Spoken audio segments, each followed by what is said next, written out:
leisti savo girdėti save nėra savaime suprantama, nes mūsų to tiesiog nemokino. Bet ne todėl, kad blogi, neteisūs ar kalti, o tiesiog todėl, kad patys to nemokėjo. Jeigu nusimti visą šitą įtampą, perkeliant atsakomybę kitiems, ko nedavė ar davė ne taip, galima dėmesį iš ten išsirauti ir energiją perorientuoti į kūrybai atstatant ryšį su savimi. O tai yra daug vertingiau, negu blaškytis ir žvalgytis, kur kas ko nedadavė ar netaip davė. Žmogus taip sutvertas, kad jisai gali dėka savo dėmesio gyventi vienokios kokybės gyvenimą arba kitokios. Jeigu jis savo dėmesiu nesirūpina,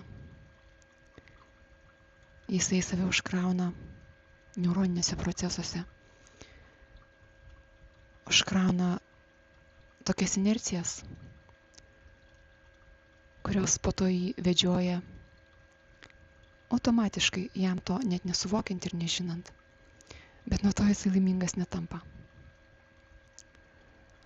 Bet žmogus, jisai vertingas yra tuom, kad jis turi galimybę sąmoningai savo dėmesį perorientuoti.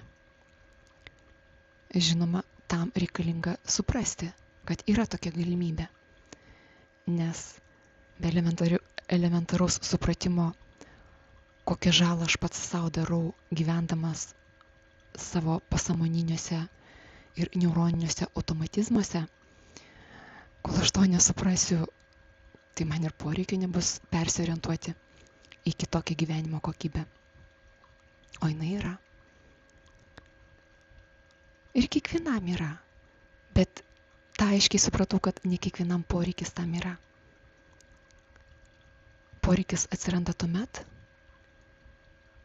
kai prisisotinta savo paties dramų ir tragedijų.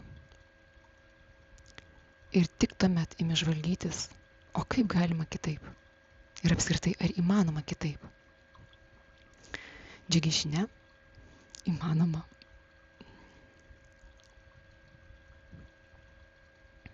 Kol kas tiek.